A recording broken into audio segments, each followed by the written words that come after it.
Hi, my name is Bill Schaeffer, and our book review for today is Josephus, The Complete Works.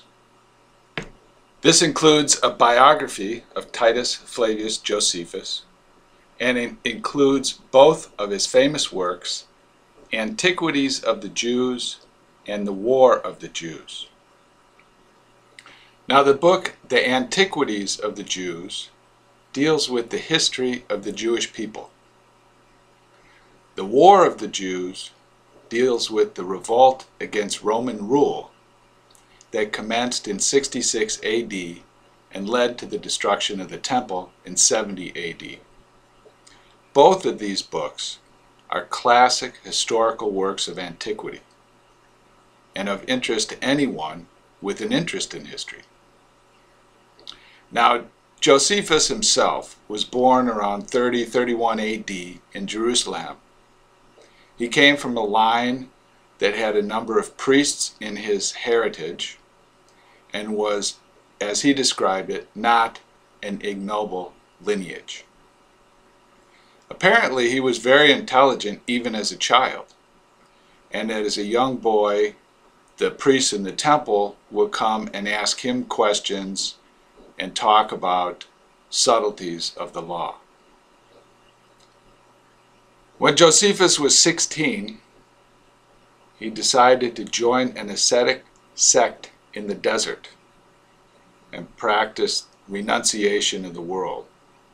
And this particular sect was led by a fellow named Banus, B-A-N-U-S.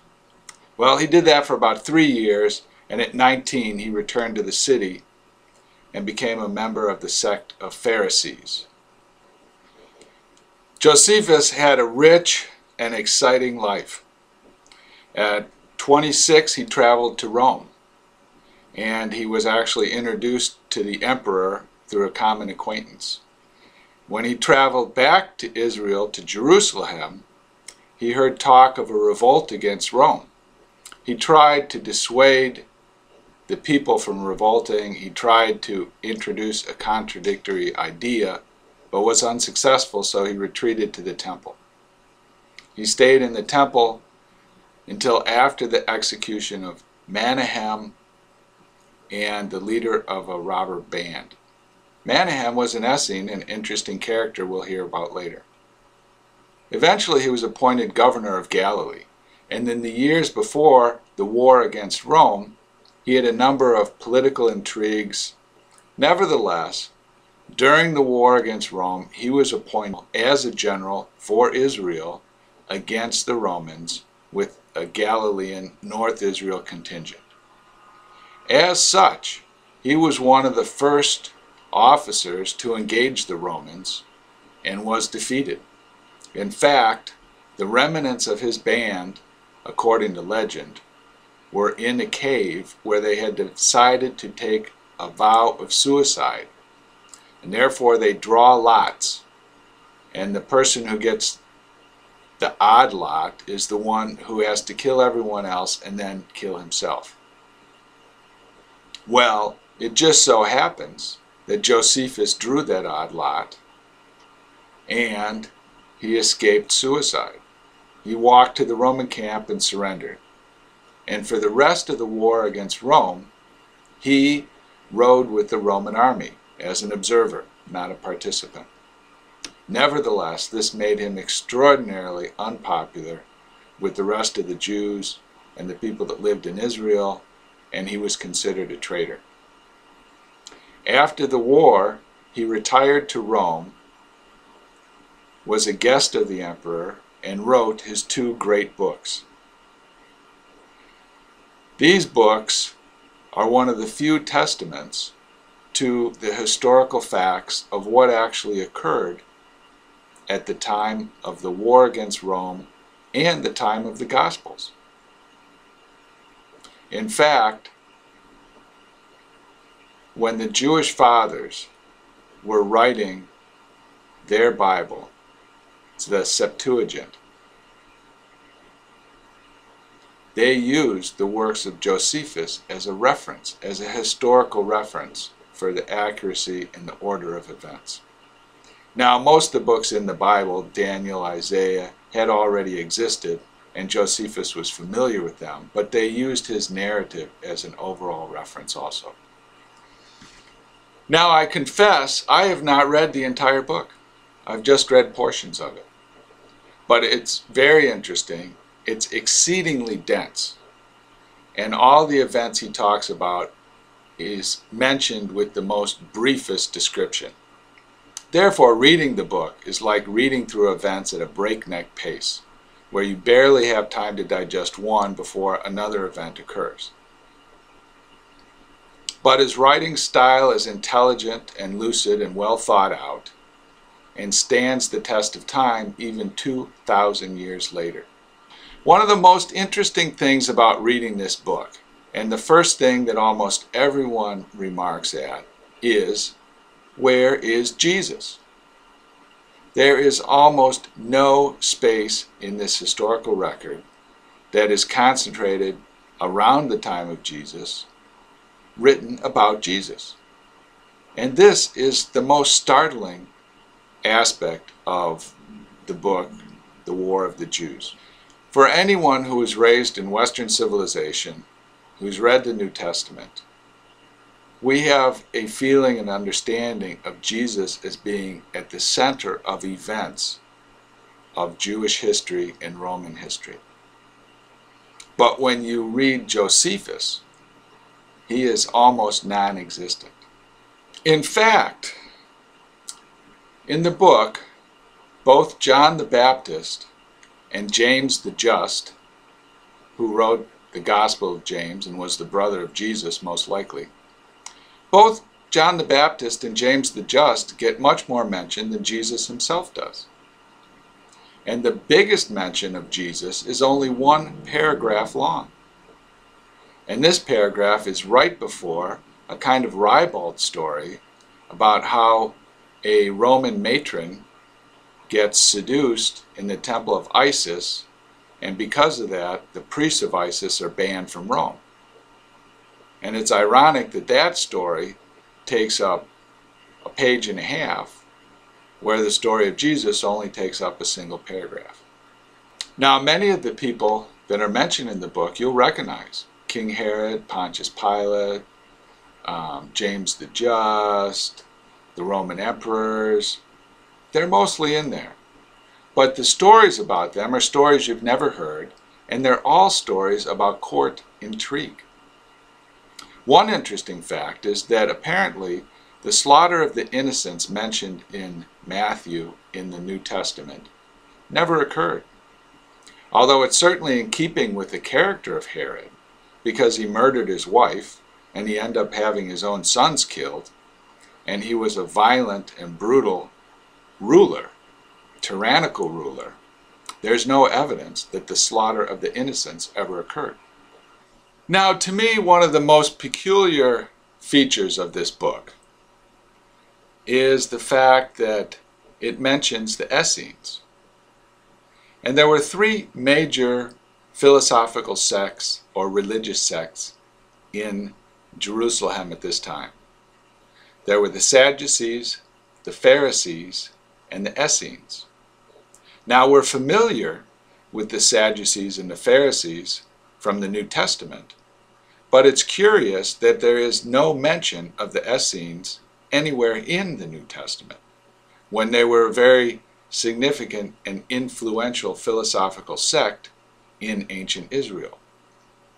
Now, the Sadducees pretty much believed the same thing as the ancient Hebrews. And they did not believe in a life after death. And they did not believe in the power of prayer. They believed in performing the rites that they were supposed to perform correctly and following the law. And that was the beginning and the end of their religious belief. They pretty much believed that when you were dead, you were buried in the ground. And then, when the Messiah returned, all these dead that were buried in the ground would have a corporal resurrection and enjoy life again in the kingdom of God on earth. But they did not believe in heaven as we know it.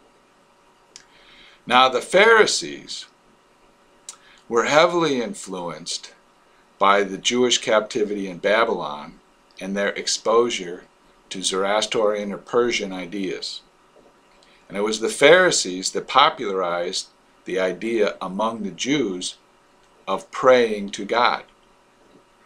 It was the Pharisees who adopted the idea of the immortal soul, of heaven after death, and of praying to God. And these are not traditional ideas. These ideas were all adopted from the Zoroastrian or the Persian religion that they were exposed to during their captivity in Babylon. And it was the Pharisees who popularized the idea of praying to God and asking for His assistance in earthly matters. And it was the Pharisees and the Sadducees who fought over the way behavior should be conducted in the temple in Jerusalem. The third group was the Essenes, and they were very interesting to me. They were an extremely self-disciplined ascetic group that lived pretty much like monks, disdaining marriage and society and living in a religious commune on the Sea of Galilee at Qumran, a ways away from Jerusalem. Apparently, they lived a highly ordered lifestyle that was extremely concerned with purity and avoiding impure thoughts, impure activities. Spiritual purity was their goal. They lived simply and frugally and were scholars that spent a lot of time writing and studying religious works. They also believed in cleanliness and bathing. And at their compound you can see they had public baths where spiritual purity of bathing was very important also. And it's curious that these Essenes that seem to be so very morally advanced and spiritually advanced are not mentioned anywhere in the New Testament. I find that curious because they seem to be the natural forerunners of the early Christian church in many ways.